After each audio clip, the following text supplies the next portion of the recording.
Hello and welcome to A Place of Safety podcast. Hello, I'm Matt.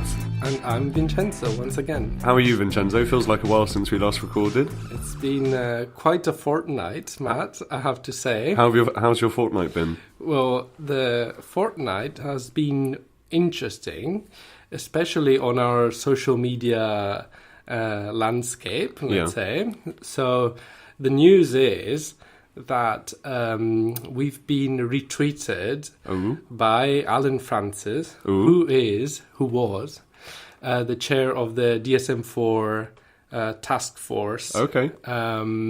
That wrote the DSM-4. So what is the DSM-4? Yeah, for our unenlightened listeners out there. So it's the Diagnostic and Statistical Manual of Mental Disorders, and it's basically the book. Now we are at the 5th edition at the moment, but the 4th was until very recently the latest one, and it classifies all mental disorders basically, and it's kind of an internationally recognized book. Yeah. So to be retweeted by the head of the team that wrote that book. And what was the tweet that he retweeted? So the tweet. He had tweeted a couple of years ago that I hate to be boring on this, but it's going to come up frequently, that Trieste is the best mental health service in the world. Yeah.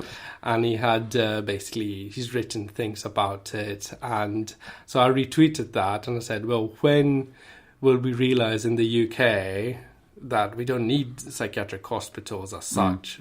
When will this happen? And then he retweeted back with a comment, kind of, and then he retweeted. Then when the conversation went on, and you can have a look on our Twitter account, and then he retweeted his response to me 2 times. Wow! So really giving us a platform. Yeah. And that was amazing. And then I got into other conversations as well, very interesting, about the subject of involuntary treatment, coercion, etc., etc. Yeah.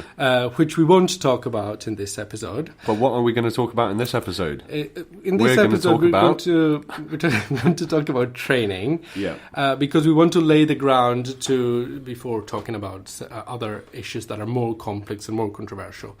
And today we want to shift, I think, a bit our discussion from content to process. Sure. So content, we've talked about best practice, we've talked about risk management, and we've talked about evidence-based practice. Yes. And so on many of these episodes, you have been asking me a very fair question, which is, how on earth is it that we get to a stage in our system where there's just this unilateral direction, and why is there no disagreements? Why don't people say, "Oh, well, I find this view of evidence-based practice quite questionable. Why I don't believe in best practice.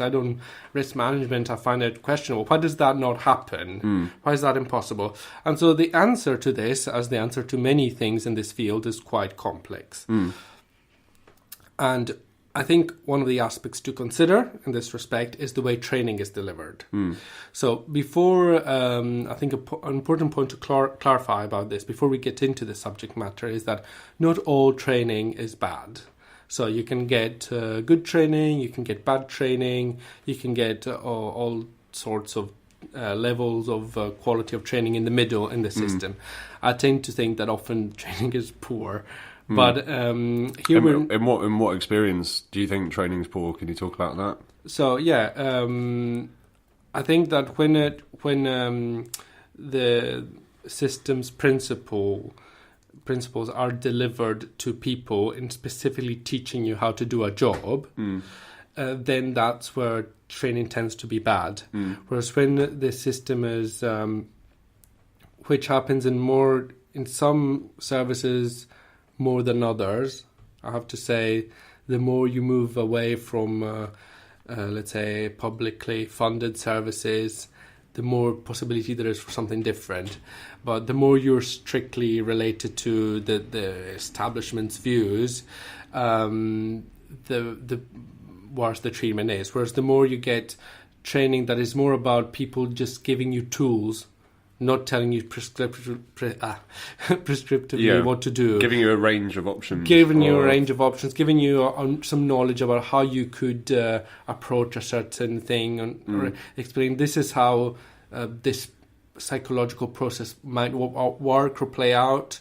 So then you decide what to do. But, we're giving you some tools here to understand what's happening. So that tends to be better training, and you get good training. But there's a lot of training that is about this is what you have to do, and in this scenario, this is how you respond, and it kind of gives you like a tick list, almost, or like like step 1, step 2, step 3 is formulaic. And then it tells you then there's this awful part that I don't like, which is, why is this important? And you're like, I never said that it was important. You're right, okay. You're just telling me that it's important. Usually, very often, it's a very controversial thing that is not important at all, or it's actually important not to do it that way, like risk management, for example. Yeah. And you were talking about how what are the ways in which they they divide you up into groups and get you to think about ways in which something is important. So basically, the way how does this happen? So why does it not happen that people just say, "Excuse me, I actually didn't agree on that point," or can we just discuss this point? And there's many strategies that I think implicitly, I don't even think that they consciously think, oh, we're just going to prevent debate, but it's kind of the way the flow goes.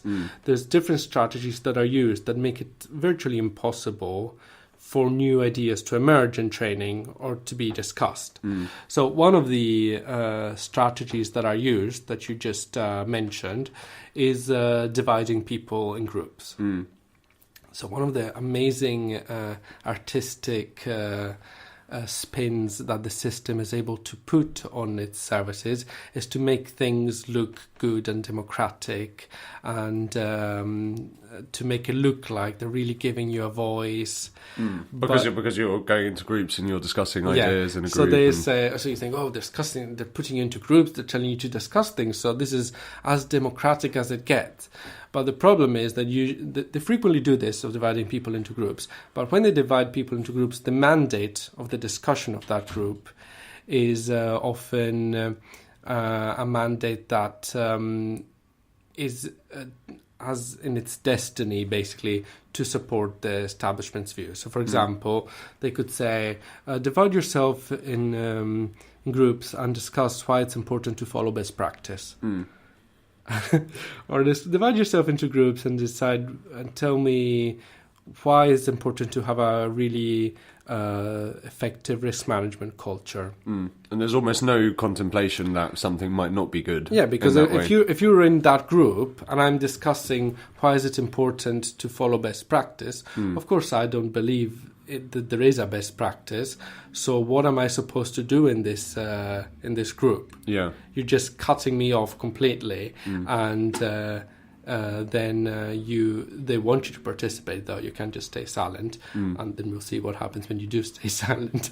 But they want you to engage. They want you to say, we really want your contribution. We want to be this very interactive, and but only a contribution on one side. Yeah, only a contribution for you to tell you why we're right. Okay. And do you think that kind of training tends to be delivered by internally within organisations, or is it external practitioners coming in? I would say it's internal practitioners. External practitioners could happen still, but I think that it's generally a way for internal services, internal, let's say, training in services to push their own agenda.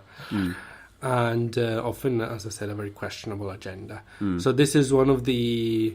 So, if in the end, if they'll ask you, what did your group come up with? And you come up with a range of reasons why it's important to do best practice, and et cetera, et cetera. That's very effective, because that makes you not passive to propaganda, but an active participant. So you're not just told to believe something, but you're actually training your mind. Coming up with as though you're coming up with the ideas yourself in that way. You're coming up with the ideas of why you need to support this propaganda, why this is really important. And that, I think, has a deep effect on professionals in training their mind to believe in the view of of the system, because they've thought about all of these reasons why it's so important to follow best practice, that they've completely lost track of the fact that maybe this is not really, that the best practice is not really best practice, as we said, and there's many interests in it. So it's not a very open way of working. Yeah, it's not a very open way of working. It's a way of working that I think shows a sense of lack of trust in people's ability to learn. But especially then what it does is that in the end everybody needs to believe in the same thing. That's the final objective of this training.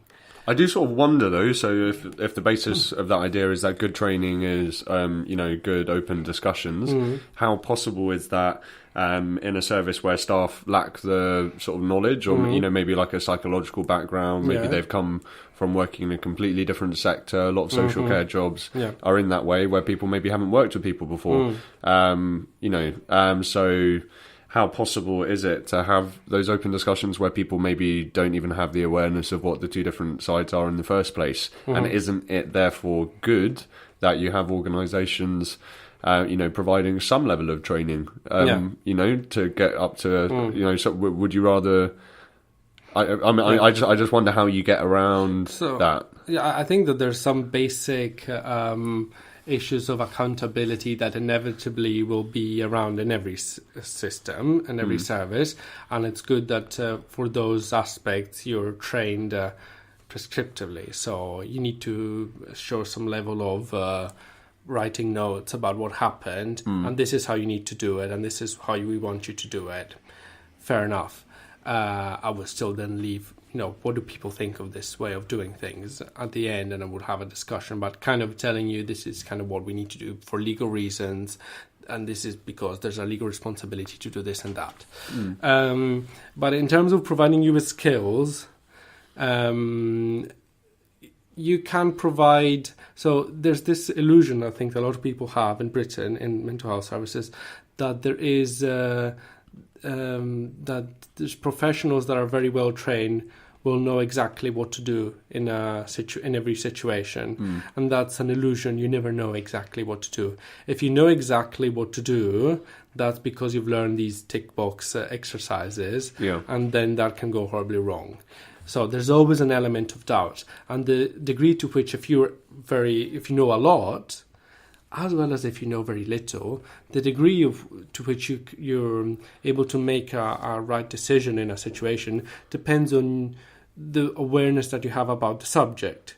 So when people give you a framework for understanding things, so when people tell you, look, this is how somebody that struggles with substance misuse difficulty might behave, might see things, this is why they might approach things in a certain way, and you think, oh, okay, so this is what I might expect. Then that gives you, that doesn't tell you what you need to do.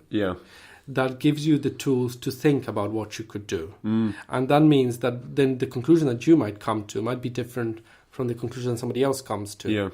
And I think that's a really important distinction, and that it's going to be dependent upon the circumstances that present themselves in front of you, and and that you're going to have to respond in different ways depending on what is there. Nobody can prepare you for a specific situation, because a complexity of working with people. Every situation is unique, and every situation has incredible number of variables that you can't all be aware of. You need to come to a solution that kind of simplifies the issue a bit, but takes into account complexity. And the only way to learn that really is being on the job and doing it.